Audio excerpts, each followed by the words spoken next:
Telangana politics లో నాయకుల విమర్శల డోస్ లిమిట్స్ క్రాస్ అవుతుంది. తమ స్థాయిని మర్చి ప్రత్యర్థి పార్టీలపై అనుచిత వ్యాఖ్యలకు దిగుతున్నారు ప్రధాన పార్టీ నేతలు. నువ్వు నన్ను ఒకటి అంటే నేను రెండు అంటా అంటూ ప్రత్యర్థులను చాలా చులకనగా మాట్లాడడంలో ఎవరు తగ్గడం లేదు. ఇవి తమ రాజకీయ ప్రత్యర్థులపై తెలంగాణలో ప్రముఖ రాజకీయ నాయకులు విమర్శలు గత కొంతకాలంగా తెలంగాణలో నేతలు విమర్శలు శృతిమించుతున్నాయి. సమయం సందర్భం లేకుండా ప్రత్యర్థులపై నోరు పారేసుకుంటున్నారు. మాట్లాడుతున్న వేదిక అంశానికి సంబంధం లేకుండా ప్రత్యర్థులపై చులకనగా మాట్లాడుతున్నారు. బనకచెర్ల గోదావరి అనుసంధానం ప్రాజెక్టుపై మాట్లాడిన సందర్భంలో ప్రతి అడ్డమైన వారు బీజేపీని విమర్శిస్తున్నారని అన్నారు కేంద్ర మంత్రి కిషన్ రెడ్డి.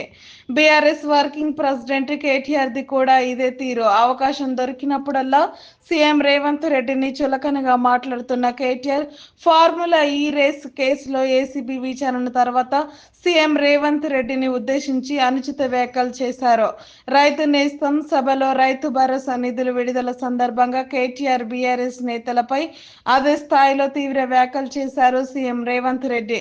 మొత్తానికి రాజకీయాల్లో ఉన్నత స్థాయి ఉన్న వ్యక్తులు తమ స్థాయి మర్చి ప్రత్యర్థులపై తరచూ అనుచిత వ్యాఖ్యలు చేస్తుండడంపై ప్రజల్లో విస్తృత చర్చ జరుగుతోంది. కాబట్టి భారతీయ జనతా పార్టీని మరి ఈ రకంగా ప్రతి అడ్డమైనోడు మాట్లాడము ఏమాత్రం సమంజసం కాదు. ఇప్పటి వరకు ఈ ఇరు రాష్ట్రాల విషయంలో చింతకాయ పచ్చడి దీన్ని పట్టించుకోవాల్సిన అవసరం కానీ దీని గురించి ఆందోళన పడాల్సిన అవసరం కానీ లేదు. పెడితే గిడితే 15 రోజులు జైల్లో పెడతాడు, పైశాచిక ఆనందం పొందుతాడు తప్ప వాడు పీకేది ఏమీ లేదు. లొట్టపీసు భయపడేటోడు ఎవడు లేడు. రేవంత్ రెడ్డి గుర్తుపెట్టుకో, నీలాగా లుచ్చా పనులు చేసి 50 లక్షల బ్యాగులతో దొరికిన దొంగలు ఎవరు మా పార్టీలో లేరు. నీలాగా లుచ్చా పనులు చేసి అడ్డదారిలో పదవులు కొనుక్కొని ముఖ్యమంత్రి అవుడు, పిసిసి ప్రెసిడెంట్ అయ్యే లుచ్చా పనులు చేసినోడు ఎవడు కూడా లేడు. మన బాగా బాధపడ్డాడట రేవంత్ రెడ్డి.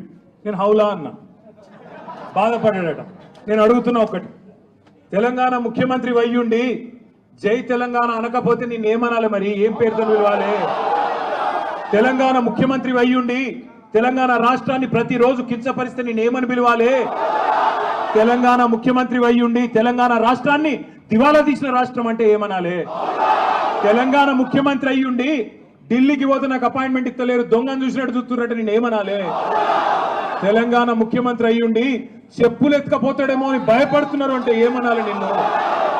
అందుకే ఇక నేను ఎక్కువ అనగాని మీరు అనగాడికి అన్నారు, కానీ అది కాదు, నాకు అర్థం కాదు.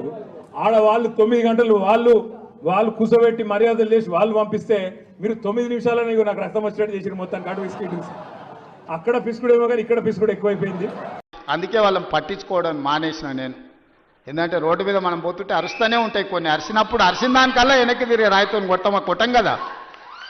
నేను పని చేస్తా, మీరు వాళ్ళ పని చూడండి అని తెలియజేస్తూ మీ అందరి దగ్గర సెలవు తీసుకుంటాను.